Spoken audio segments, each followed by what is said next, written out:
listeners. Welcome to the latest edition of the Talkie Taka podcast. As I said last week, I will not praise a certain team because inevitably, when you praise a certain team, they lose. So I won't be talking about Chelsea this week. To do that instead, I have Ab on the panel today. Hey, Ab, how are you? How has been your experience of following Chelsea in the last week or so and another loss? We predicted it. Not, I mean, disappointed, yes, but I think overall I'm liking what I'm seeing. So hence I'm on the pod. If I was truly disappointed, I would have probably skipped this week's episode. RK, how are you and what's your talkie point? Still not got over the Sunday result swag. It's like, every time I think about it, it's like the ending of the game. It's a really bitter end to the game. So my talking moment of the week is that ending. One of the, things which started off the beginning of the end for United, that was the Garnacho goal, which wasn't a goal. It was a it came at a time when a lot of United fans were really hoping that this game has turned around. It's a much more even contest after Højlund came on, and we were just looking for those few half chances, which ones that we could put away, and like this one. It was a brilliantly constructed transition where Højlund had a great back heel. Casemiro plays it into Garnacho, runs through one goal. We knew that there is a chance of it being offside, so no one really got too excited. But ultimately, how narrow that offside was, matter of millimeters. If that goal had gone in, it would have been a really good victory for us. And then it went the other way. So yeah, it'll take some time to get over. Radhaji, I think when you heard about this offside, you started celebrating. What was your talkie point?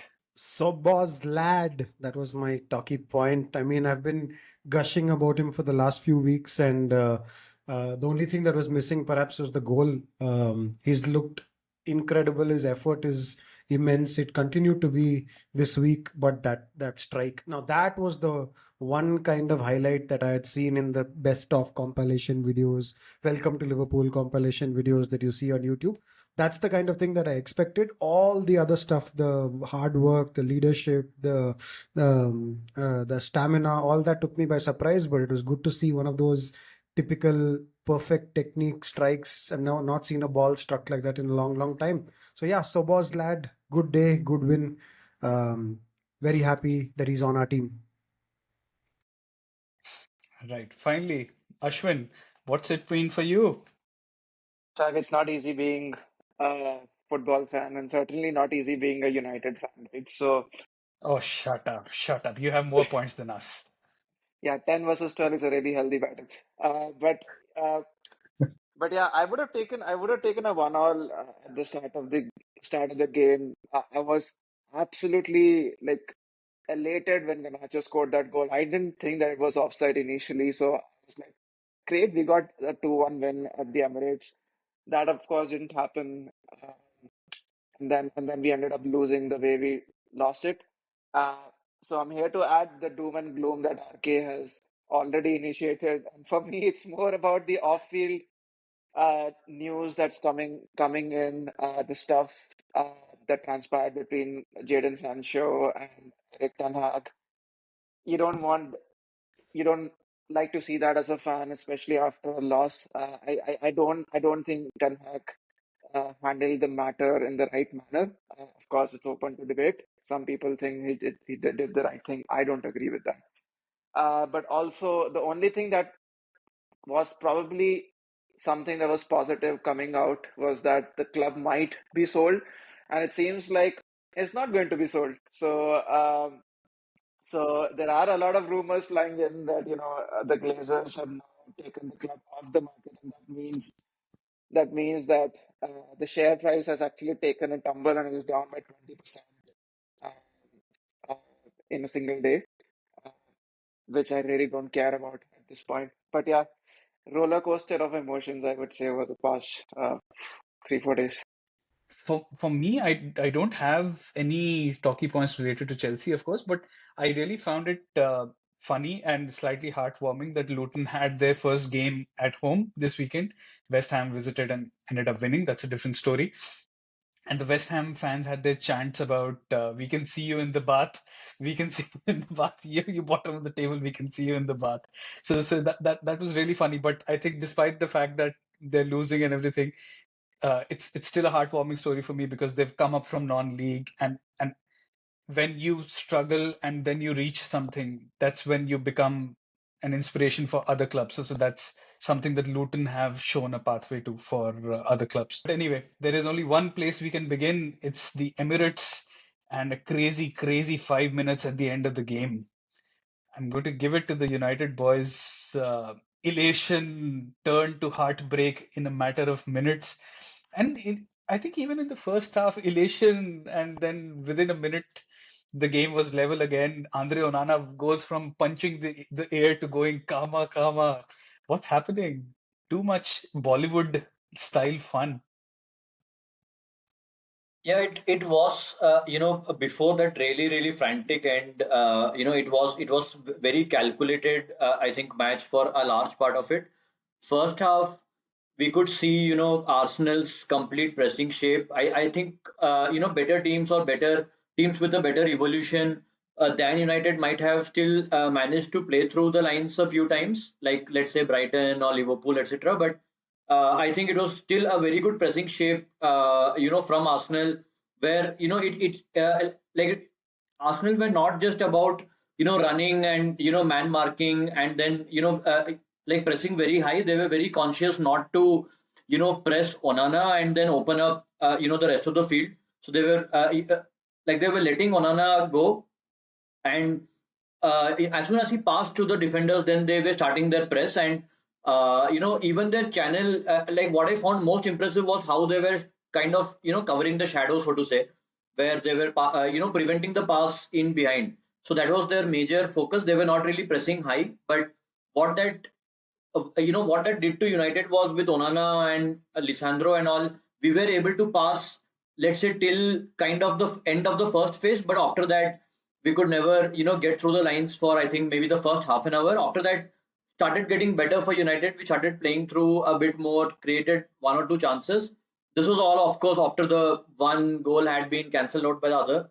So that was more like a footnote, like how quickly that happened, and it's very reminiscent of what happened in Jan as well, where Rash put United ahead, and then within 7-8 minutes Arsenal had equalized. So first half still would be happy going in at halftime. The major worry was how would we come after the break. I think even though Arsenal had much more possession after the break, United were much more stable off the ball, gave them very few chances other than the Saka one which should have been a goal. And then, of course, I thought that Hoylund, introduction changed the game. We were talking on WhatsApp about, DSK, I think, trying to defend Martial and saying that he had a decent game, and the rest of us were like, that's not a decent game. And then I think Hoylund came on and showed exactly what a striker can offer.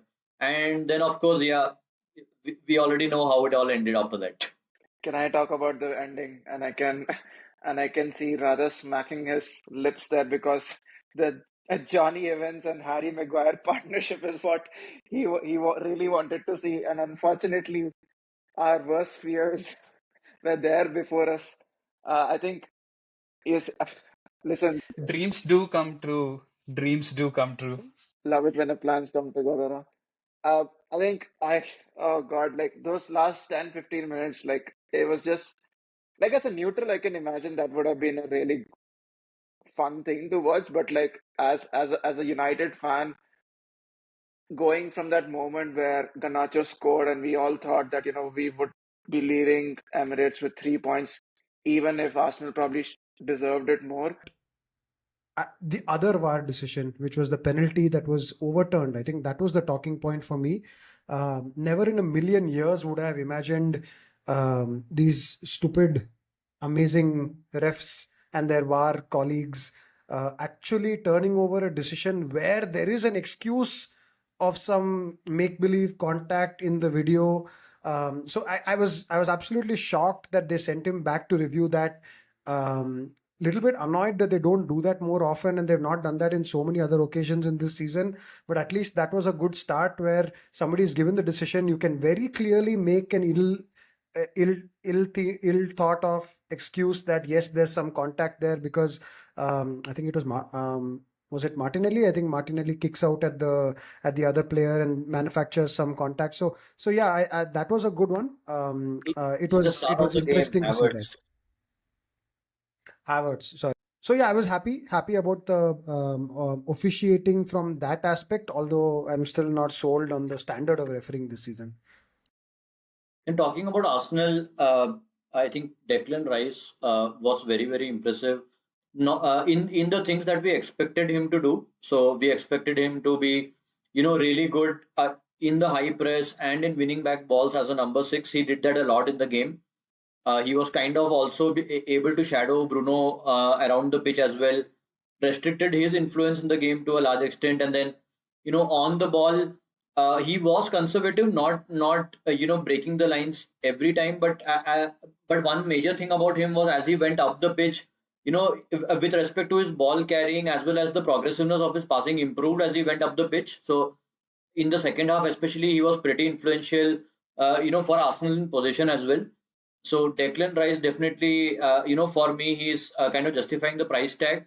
Havertz, first half, I think there were a few highlight reels which can be, converted into memes for Havertz, where he kicked the ball out of play once. He like gave away the ball cheaply to Eriksen, for the first goal, for the first United goal, and of course that he accidentally gets the ball in a very good position inside the box when you know Dallow's header bounces off Martial, and then Havertz just needs to kind of almost tap it in, but he can't do that. So it was kind of like a horror first half. Very kind of all the fears about him came kind of came true, but I thought he was much better in the second, although still not really at a great level. How was the experience at the end of the game in the RK household at the final whistle? Yeah, so when the Garnacho goal went in, I still had a bit of doubt that it was offside. The first replay came and they didn't put the lines. With at that point, it seemed that he looked just about onside, but then Garnacho he wasn't sure himself at the start.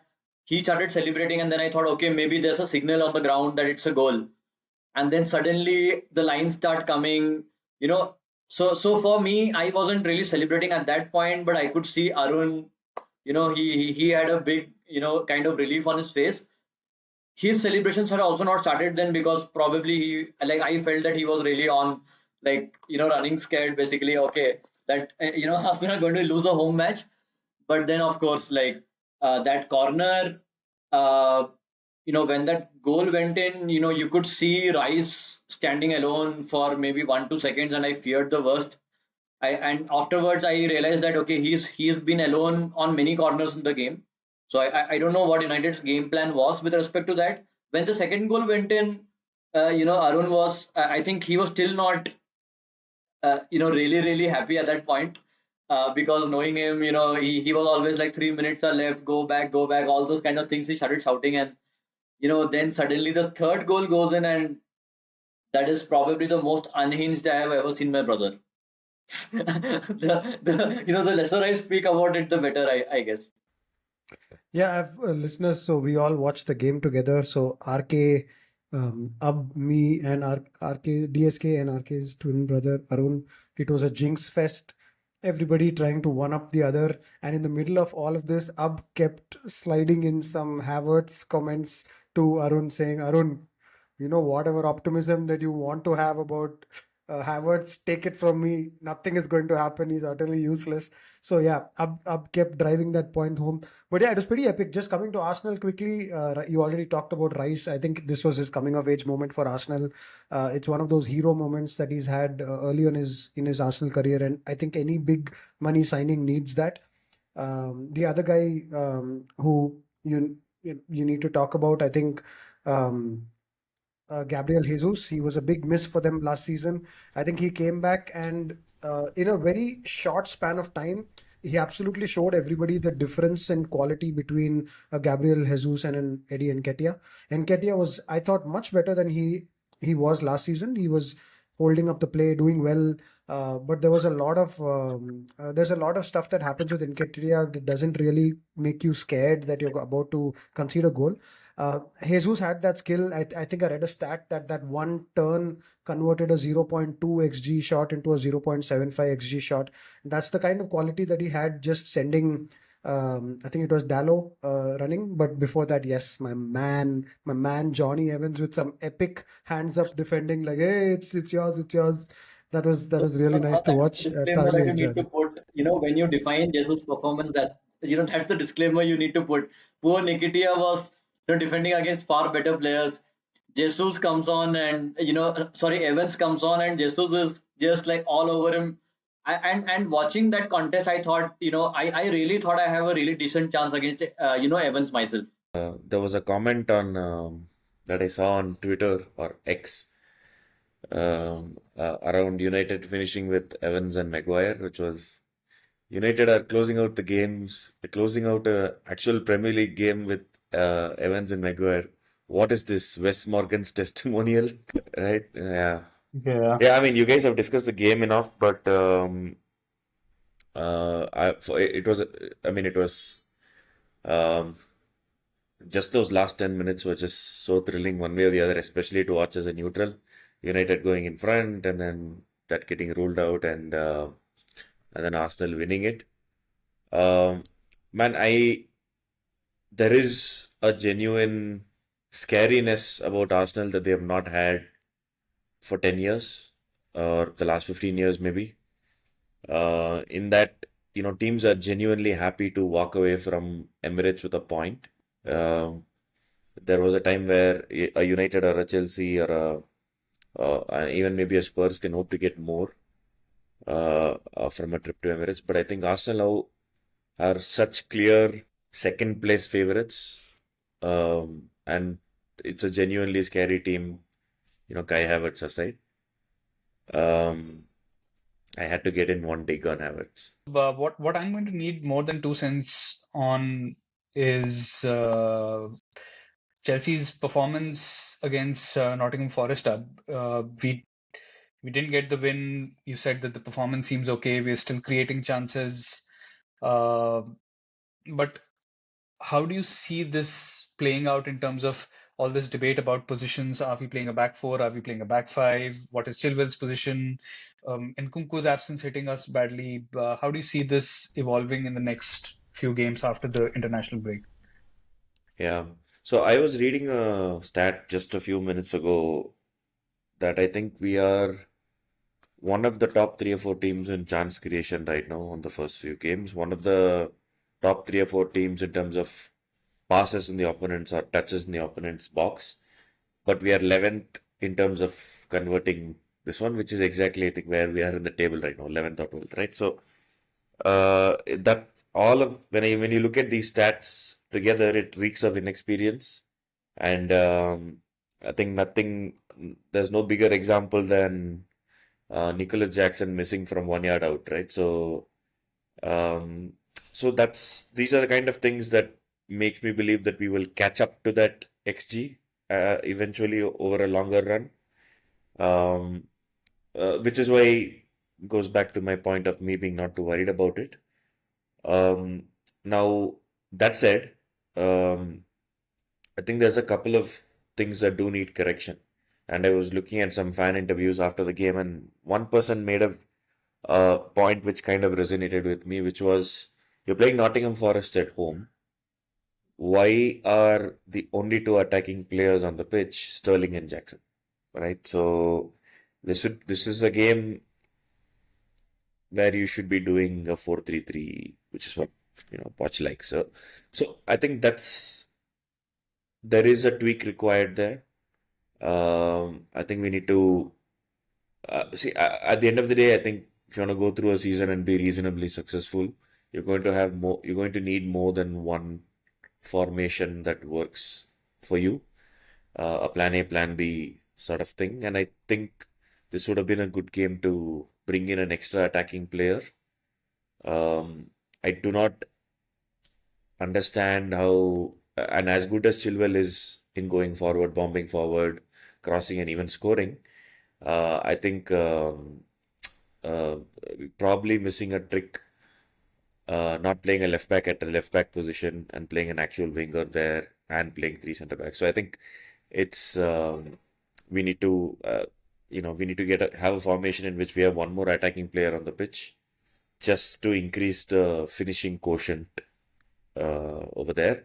I know Pochettino is reacting to the cards he's dealt. So if there's no Nkunku, arguably the best striker or arguably the best finisher in the squad is an Nkunku, and we have not even seen him play in a blue shirt yet. But just from a pure experience standpoint, he and when he's out, Pochettino is kind of reacting to that. But I think we need to be a little braver in home games, not necessarily play three centre backs and two wing backs, but go for a more traditional 4-4-3 kind of thing.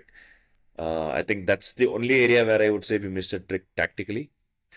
But but and I think the rest of the aspects of the performance in terms of finishing will get better, right? So that's just my thoughts on this particular game. Yeah, so you mentioned Nkunku. Is he the answer then? Because from the outside looking in, it looks like there's a huge hole when it comes to recruitment at Chelsea in that number 9 position, and that's a bit weird considering the number of players also that have come in over the last couple of years. Is Nkunku that guy who's going to turn this XG story around, or is there still a gap in the squad for that number 9?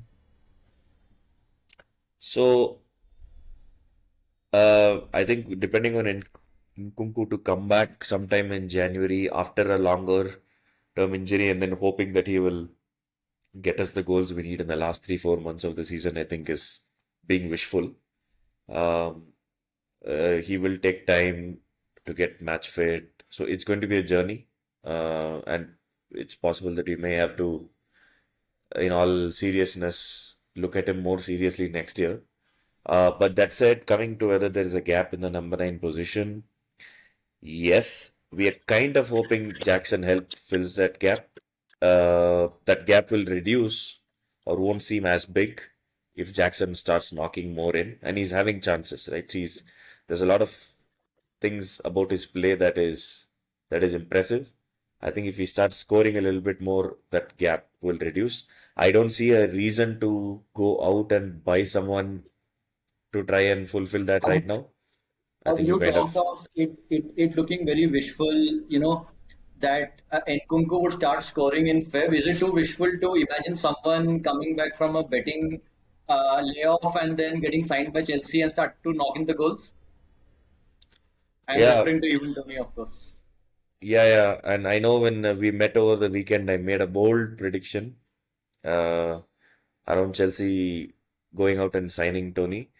Um So me putting on my sane hat, I will say what I was saying a couple of minutes ago, which is that I don't think we should go out and sign someone in January just to fulfill that quote unquote number 9 hole. I think, but that said, I don't think anyone can predict the ways of Mr. Bowley. So if he feels that he can go out and get a Tony for 50, 60, whatever million, he will. But keep in mind that it'll be yet another guy who has not played a match in 9 months. So uh, expecting him to score might also be a lot. Expecting him to score a lot might also be wishful. So Yeah, I'm pretty shocked that Ab remembers anything from that night or on the weekend. But Swag, coming to you quickly, Gallagher playing the way that he's playing right now. Ab talked about not having enough attackers on the pitch. They played Caicedo and they played Gallagher almost in like a double six kind of formation. Is that the way forward, or are they trying to play that way because they've signed Lavia as well? What's happening on that position? Is that something that they need? Do they need a double six because of the way Chilwell is playing? What's going on there? It's a mixture of the two because Lavia, when he came in, as I think we discussed a couple of episodes ago, was that he's again also not match fit. Gallagher was on his way out as an academy player. He was going to get us the FFP money, and West Ham were in talks, and it was whether it's going to be 40 or 45, and then that deal would have happened. Gallagher seems to have gotten that bit of pump under him because of that, and he's like I'm not going to be forced out, and I will just put in as much effort as I can. He knows that he is probably not as gifted as some of the other players in the midfield or even in the squad. So he's willing to give his all, whether it's an 8, whether it's a 6. You tell him whatever you want him to do, he will put in his effort. I would argue, and you can correct me if you feel otherwise. I would say this is probably one of the best I've seen Gallagher play in a Chelsea shirt throughout his career. I think that little bit of pump has lifted him up a level. Whether it's going to be a double six going forward, I think would depend quite heavily on what state Lavia comes back in. From what I hear, he is in the final stages of his rehab, so it should be interesting to see how it turns out. But yeah. Yeah, just a quick thing on Gallagher. I think what we're seeing from Gallagher right now is what we will see or what we can expect when one of Lavia or Caicedo is unavailable.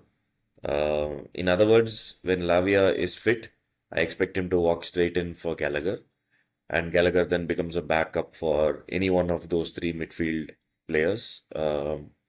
Obviously, like you said, he's not as gifted, but I think he's showing that he can do a job. And 6 months ago, I was ready to sell him. Now I'm not. Right. So I think what we're seeing there is good. On the question on the double pivot, I think we will always see a double pivot.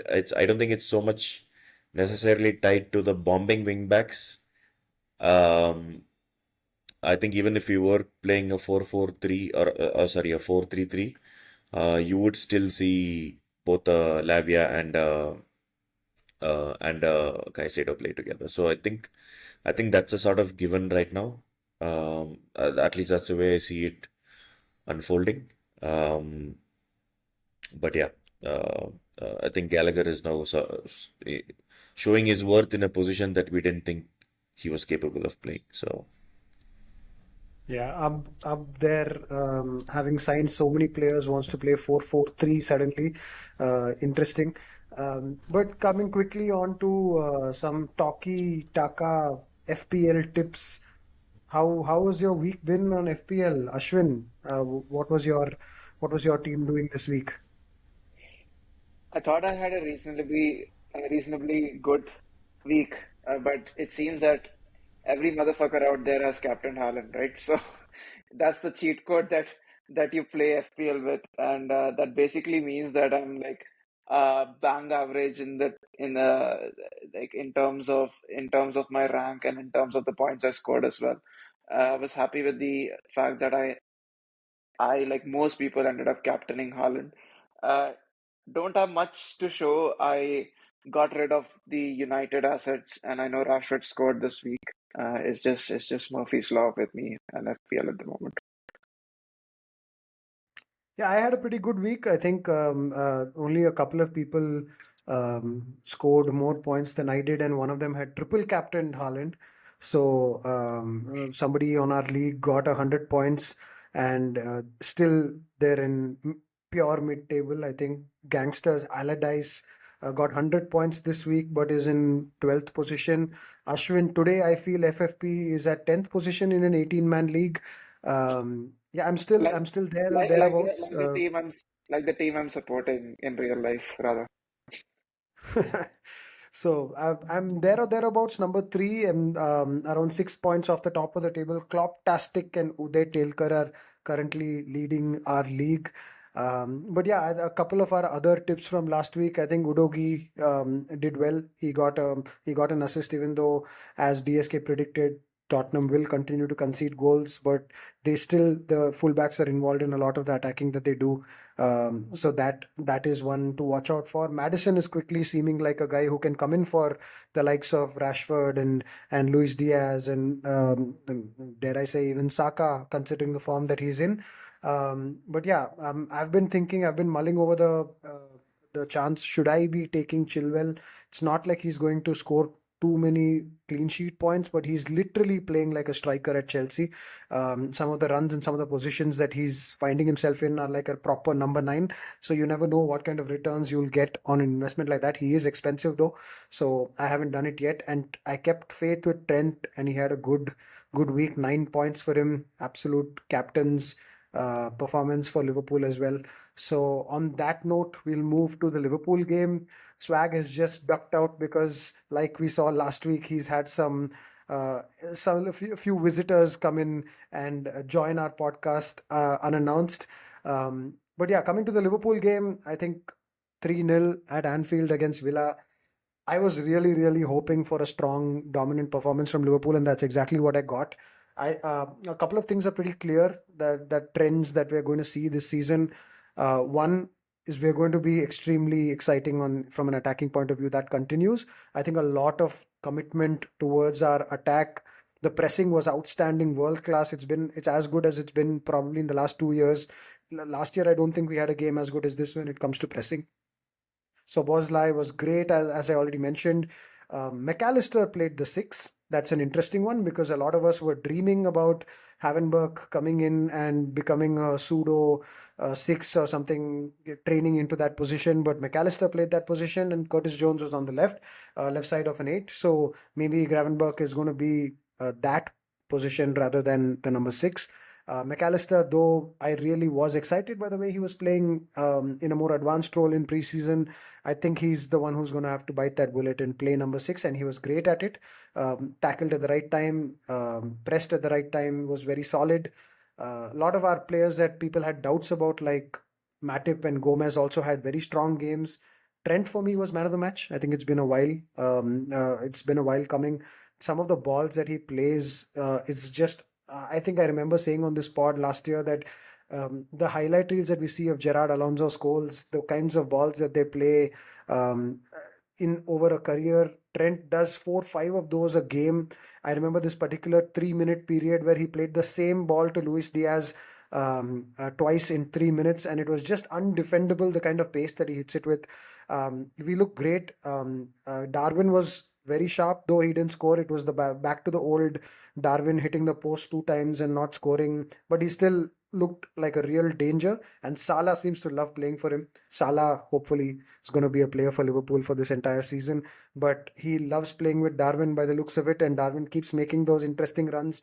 I'm very excited about how Liverpool look from an attacking sense, and it does look like we're going to have a lot of 4-2s, 4-3s, 3-1s, because we do not look like a team that can keep a clean sheet.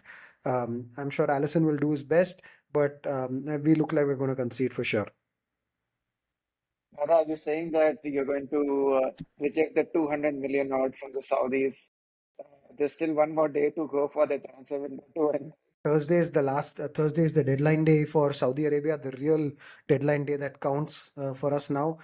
Pretty sure we're going to reject that bid, even though it's a 200 offer, which is going to be a world record transfer. I don't see us letting Mo Salah go when the window is closed, no matter what the fee is. I say hold on, they'll come back. I don't think Saudi is going to complete their project anytime soon. So the premier Arab superstar in the world is with Liverpool. So we have an asset that we know they want desperately. So I'm confident that they'll come back. We just need to make sure that we've got all our replacement signings lined up, and then we can sell him.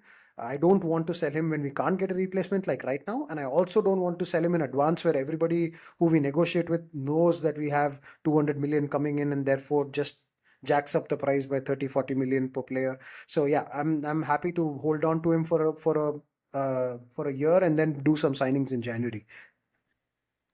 So rather, coming to Villa now, before the season started, everyone was raving about the signings that they have made, and they have looked good in the couple of games which they have won. They are so they have 6 points, but the games that they have lost against the tough games against Newcastle and Liverpool seems like they are trying to play with a bit of a naive high line, and like probably some of the personnel that they have don't really suit that style as well. So like in the Liverpool game, I thought that they recovered decently after going 2-0 down, and After it became 3-0, it was again like it was just coasting along to the end, and they completely gave up. So very few silver linings from a Villa point of view. What did you think? Make of them?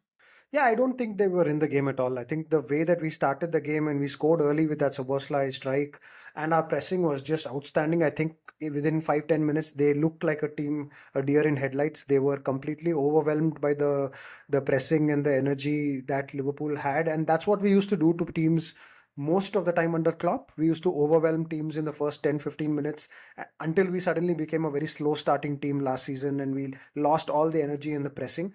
So I'm not going to judge Villa on this performance. I think that they just were at the wrong end of a really good performance from Liverpool, and Liverpool can do that to teams when they're on it. From a high line point of view, I think they've got the personnel. We're talking about Luca Dean, Matty Cash, centre back, and I think they would have wanted to have played Mings there. So I think that's a big loss for them. Carlos is the only guy perhaps who's not the starter that they would have imagined, although everybody knows my thoughts on Mings. He is reasonably fast. So I think they just got caught there because of one. Trent was playing balls that I don't think any team will find it easy to defend, and it's hard for them to. I mean, it was just insane the kind of game that Trent played on the ball against Villa. That's like one in a million kind of performances that you need to deal with. So I won't write them off. I do think that they're a very strong team and that they're going to challenge the Brightons and Newcastles of the world. But yeah, they also clearly they've had two thrashings already this season, so that's not a good place to be in. And in the Newcastle game as well, they look like they couldn't defend to save a life. So that's two games where they've not just lost, but they've actually looked like how Burnley looked, where they just couldn't stop a team's attack from creating chances and scoring goals. So yeah, that is something to worry about. But I'm not going to write them off after this specific game. Burnley looked so bad. I have not seen a team, so naive, so really open, so easy to play in behind. As I saw, against Spurs, Spurs had a good game, not taking it away from them, but I really felt it was so easy to play those balls in behind. It was, some of it was like some of these Gunnar Solskjaer performances that I remember from United time where they just play the ball in behind against some really naive teams, and then Rash is running behind. I think Spurs had that kind of a performance where Madison, he's been a great revelation for them. It's almost like it reminds me of how kind of Bruno started playing for United, from almost from game one. It's almost it's also a very similar style where you know like they're constantly looking to play in behind, constantly looking to play the forward ball, and and you also have people like Son Heung-min and Kulusevski who are going to stretch the line. So, but Burnley, I really fear for Burnley after the kind of performances that they have given in a few of these games. Yeah, Madison is on fire, man. He's looking like one of the signings of the season so far across. I mean, signings of the season, 4 weeks in is not really a big thing, but he's looking absolutely superb. Everything about him is looking great. He's pressing amazingly.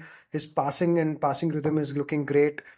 He's a constant goal threat. When he gets the ball, you always think that something's going to happen. Spurs are also playing in a really exciting way, which is bringing out the best in him and I think the people around him. Son had just one of those days. I think from a XG point of view, they ended up scoring 5 goals of 2.5 XG. So it was one of those outlier kind of games where everything that they hit was going in. Madison scored a low XG chance. Some of Son's finishes were also great. The chip goal was one of my favorites. It's great to see him score a goal like that because that shows that he's really feeling it and he's in touch. He had a bad year last year by his standards. So if Son starts coming back to form, maybe they can. Because to be honest, I don't think anybody on this group thinks that Richarlison is capable of holding the weight that they need once somebody like Kane leaves. They definitely needed Son to step up. So if he keeps this going, I think Spurs are only going to get better. And their wingbacks, you guys know that I'm a big fan. So I think that Spurs are looking good. I do agree with DSK a few weeks ago when he said that Spurs are going to concede.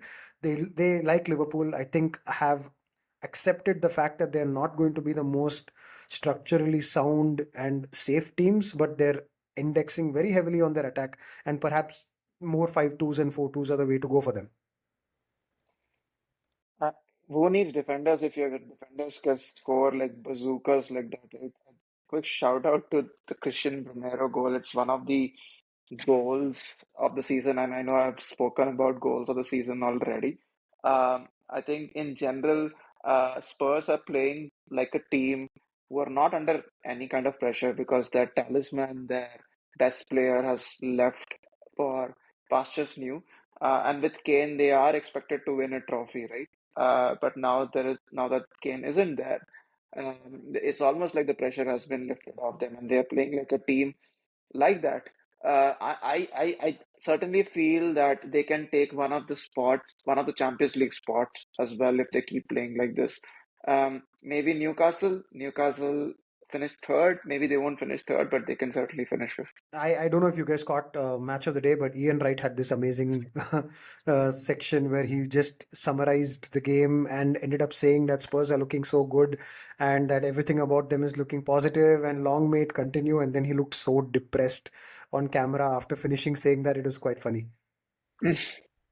Look, I know that Spurs have exhibited some good things, repeatable things, like the midfield control and some of the patterns that they are showing in attack or the chemistry between the attackers.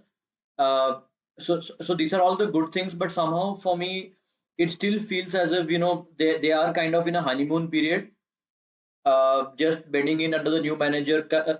Like so relieved that the last year, which was so horrible for them, has come to an end, and they are able to have a good rapport going forward without Kane. So I think it's a lot of coming together in terms of mentality for them right now, which is ultimately going to wear away. I think the weak defense that they have and some of the other underlying vulnerability, I still feel that once all the honeymoon kind of wears away, Spurs will start looking more ordinary. A run of one or two bad results, and they will lose some momentum. We have to remember that they have played Brentford, Burnley, Bournemouth, so, and of course United, which I, to be very honest, didn't think that they played well at all in that first half. So I'm still waiting for them to slip up and then see how they react to that.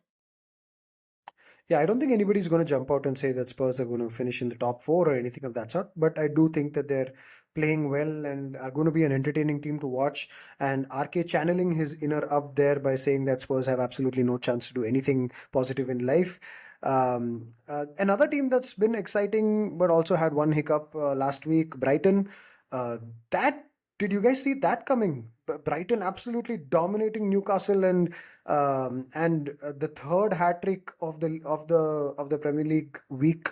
Evan Ferguson scores a hat trick, becoming only I think the fourth or fifth player to score a hat trick under the age of 19. So an 18-year-old scoring a hat trick. What did you guys think of that game? Well, to start off with, I'm glad I have Evan Ferguson in my team, in my draft team. He helped me get over the line, even though Matty Cash gave me an own goal. But coming to the game itself, I did not. I know Newcastle have been struggling a little bit in the opening games of this season, but I did not expect Brighton to win this game this comfortably, especially given that they got beaten quite comprehensively last week. Um, that said, I think we were watching the game together. It was utter and complete domination from Brighton for most part, I felt. Um, I think I know there's a lot more to be said on Newcastle, but before we go there, I think you keep taking the best parts of Brighton away. They seem to be getting better and better. So I don't know. I don't exactly understand how a team works that way, but chances are that if Chelsea or someone comes and signs up an Evan Ferguson for another 150 million, they'll probably find someone even better. So, um, yeah, that's it's a proper, well settled team, very well established patterns of play. No matter who you put in there, they seem to be doing a job. There was a time in which, when they came to the Premier League, Pascal Gross was their best player, and when other better players started developing around him, he seemed to kind of go to the back foot. A similar kind of scenario with Solly March, but now when those supposedly better players have left, it's these kind of guys who are again stepping up. So Um, you know, we rave a lot on Deserby, and I think he deserves it. But um, I we can talk a little bit about Newcastle, but Brighton are absolutely fantastic, right? A nightmare to deal with in the negotiation room, but they're a fantastically well-run club and a well-run football team. It's sensational how a manager can just come in and establish his pattern, style of play so quickly. De Zerbi is you have to give credit to Potter, some credit to Potter as well for sure, but De Zerbi's style is so much different to Potter. You can easily see what he has brought into the team. We see managers like Arteta go 2.5 years, kind of rearing up an ugly duckling into a swan, and you see Ten Hag also make slow steps to progress. You can see the progress happening, but to see something like De Zerbi come and do it with a team like Brighton with so much less investment on the other way around, they keep losing the best players, and for them to still be able to produce this and having such an established style of play which is so consistent is really remarkable. So I think when we were watching the game on Saturday, we were also talking about against attacking teams like Newcastle, how they so successfully bait the press. It's so risky, but you don't see it fail often at all. It's very few times that you see teams actually nick the ball off them. And when it can almost seem as if Brighton are trying their best to make it as risky as possible. And once they get through that press, it becomes so easy for them with all the players that they have got, like Bitoma, of course. Evan Ferguson is as sensational for me as De Zerbi at 18 to be able to produce what he has done last season and what he's doing, what he did this game. This was kind of like a real statement performance from him, getting a hat trick against Newcastle, and he really does remind me of a Harry Kane in the sense how he is able to link up play, how he drops a bit deep. He's not a very traditional, goal poaching kind of a number nine, but he's able to do that part of it too. So I think he's a real sensation, and when we talk of Brighton sensations, obviously it's going to be Chelsea who buy him. 100 million signing to Chelsea incoming in that case. We talked about how a number nine could be a position that they need some help with. So yeah, 100 million Ferguson to Chelsea. Here we go. Just Not a quick. before Liverpool try with 100 million first. Don't forget that part. He's Yeah, a had to childhood slip that Rooney in. and a United fan, so hopefully not Liverpool. If But he's a we can never childhood say never. United fan, there's a good chance he'll go to City. Today there was a report around City monitoring him, despite the fact that they are, of course, going to extend Haaland's contract. Uh, Yeah, I mean, it was interesting how Arcade didn't even bother to say he might sign for United. He said that when he said that he was a United fan, I thought that was coming, but he didn't even bother going there. So yeah, Liverpool to fail and Chelsea to get over the line. I do like the deserving pun from Up. That's a good one. Coming to a few other teams, we Rather talked. not while the Glazers are there. I don't believe we will make any kind of a 120 million signing while the Glazers are here. You've been making some 80 million signings. Stop whining now. But 10 billion, RK, I'm sure somebody will cough up 10 billion and buy the club soon. That's what they're looking for. I'm sure it's going to happen anytime soon. But coming to a few other games this week, we saw City, Haaland finally, like we touched upon when we were talking about the FPL. Haaland with a hat trick, looked like his old self. Just a quick clarification: Evan Ferguson became the fourth player to score a hat trick under the age of 19. But there were 6 times it's happened. Michael Owen did it thrice before he turned 19. But another person who got a hat trick was Haaland. Exactly the kind of hat trick that we gotten used to seeing from him last season. He also had I'm going to say, a shot that went awry and Alvarez finished. So an assist to boot as well. Pretty huge game from Haaland after not looking great in the first couple of games. They conceded a lot of chances to Fulham, but for me, the talking point was the VAR decision when the game was 1-1. Did you guys see that? Akanji was clearly standing in front of the goalkeeper. For some reason, VAR has decided that he's not interfering with play, and a goal was given, and then they went on to win the game 4-1. It was a very close score line, at least at that point of time. What did you guys think of that? Absolutely mind-blowingly ridiculous. a decision. I don't know how he makes the decision in the first place, and then how VAR cannot cancel it. It's just beyond me. Rather, you were speaking earlier in the episode of how they were mature enough in the Arsenal United game to look at the Havertz mistake and then rectify it. I don't see how the VAR cannot even understand that or cannot admit that there was a big mistake there. Yeah, I think yeah, we spoke about the VAR decisions that were rightly adjudicated in the Arsenal United game, and like this just adds that blot into this whole conundrum that VAR is. I think one good thing that came out of it was everyone thought that this was the wrong decision. Haaland, I think, came out after the game and said that, he would be pissed if that had happened against his team. But it's all very easy to say when, your team has won, you've got the match ball to take back home. I think that the decisions are just really inconsistent. It's ultimately the people who are, uh, who are looking at these decisions and like making all the wrong calls. Uh, the good thing is at least people like Dermot Gallagher did not come out and defend the referees again because it was so blatantly obvious that it was offside, that it's no laughing matter, right? I think ultimately, like I said, it did not really matter, but it came at a really important moment in the game, and the rest should be held accountable for that. Yep, I don't think we're anywhere closer to being satisfied with the level of refereeing this season. Another little hat trick stat, we talked about the youngest hat trick scorers in the league. How about the quickest to reach 5 hat tricks? Haaland has gotten there in 39 games.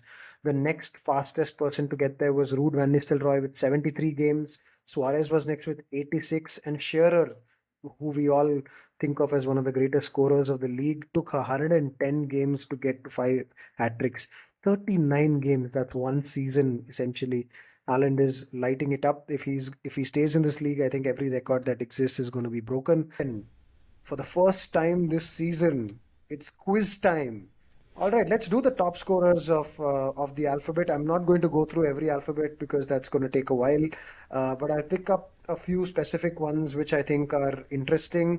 Um, all right, okay, let's start with an We're easy one. talking Who's surnames, right? Yes, we're talking surnames. If the surname starts with the alphabet, who's the top scorer of that alphabet? So let's start with an easy one, guys. Who's Why, who's why, A? why do I feel that already knows the answers? Is this rigged? Like all things Chelsea, is this rigged? Are these Premier League goals? These are Premier League goals only, top scorers for the Premier League. And we're starting off with a pretty easy one. Who's got A? Anelka. Oh man, RK, that's disappointing. Somebody else. Come on, guys. This is one of the easiest ones. I wasn't even going to ask this one. I just thought let's start off easy. It's always the easy chances, Salah. Yeah. He's probably in the top 5 in the league, guys. Come on. Aguero. Aguero. Yeah. Aguero Yes. indeed. Aguero indeed. All right, let's go to now an interesting one. A throwback from our early noughties, mid noughties. Who's B? Berbatov? Not Berbatov. Somebody who played in the league a lot longer, but not as efficient perhaps as Berbatov. He did play for Spurs though, and he may have overlapped with Berbatov at some stage. No. I'll give you a few of the other strikers. So there was Robbie Keane, there was Berbatov, there was Jermaine Defoe, and blank. Bent. Bent. Bent. Darren Bent. I went first. It is Darren Bent. Okay, let's go. Let's go F. Who's F? Fowler. Rubbish It Fowler, is yeah. Fowler. I'm not even going to ask you G I and can H see because these are I can see pretty. RK writing 4 5 letters ahead on his little notepad there. Yeah. I'm not asking you guys G and H. I think these should be the easiest ones, G and H. So I'll move Gascoigne. on. Well, then I'm going to ask you G because it's definitely not Gascoigne. Think longevity. Giggs. Giggs. I got it. Okay, think little less longevity. Come on, guys. Somebody who can come close to gigs in longevity but has just scored more goals. Gerard. Gerard. Gerard, indeed. And H is, of course, Thierry Henry, one of the greatest to ever play. All right, J, 69 goals. Or could be 70 goals. I don't know when I checked this quiz. That's a clue. It's not Jackson. It's definitely not Jackson. Um, okay, the clue is that when I checked this, when I made this quiz a couple of weeks back, he was at 69, but now he's at 70. He scored this weekend, guys. Jesus. Gabriel Jesus, indeed. How about M? Don't tell me Madison. 111 goals, not Madison. Played for had two successful stints at Premier League clubs.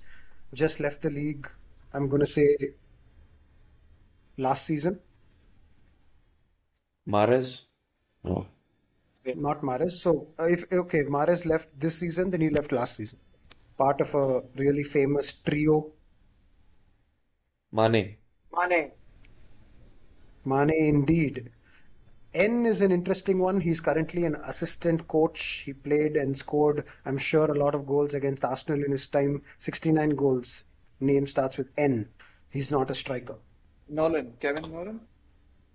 Kevin Nolan, that's a good one. And now from V to Z should be relatively easy. Who's V? 144 goals. Vardy. Nope. No. Oh, Van 42. Nistelrooy. Van Nistelrooy. No? Nope. I'm going to say you're warm. It's another van. Van Persie. Van Persie, of course.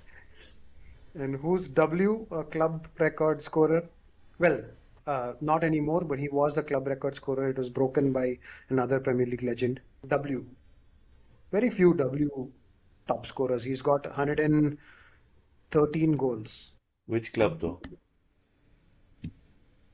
Let's just say he's not a Spurs fan. Even right. Ian Wright, indeed. Yeah. How about X? 17 goals. 17. 1-7. Not Abel Xavier. It's interesting you went there before this guy. No, with X. I'm going to venture a guess that he has more yellow cards than goals. Xhaka. Granit Xhaka. Now let's Yes. go for Y. I think you should have learned from us by now that nothing is It's easy. nothing is easy. Is it Yeboah? It's not Yeboah, but is part of a famous duo. York. Dwight York. Dwight Oh, yeah. York, indeed. And the last one with 68 goals is Z. Zola. Not Zola. Any He's clues? just left the league. What is this? The league? He's Left been the linked with league. moves for the last 10 years. Sometimes to Zaha. United, sometimes to Spurs. Ah, Zaha. Yep, Wilfried Zaha. So that's the list. The top scorers for every alphabet for the Premier League. All right, with that, listeners, we come to the end of this week's podcast. I hope you guys had fun. I hope you guys did better with your guesses than the panel that we have today. We'll be back next week again, looking at the round of games. Till then, I hope we see more hat tricks, more sending offs, a lot of 5-2s and 4-2s in the league. Until then, though, see you.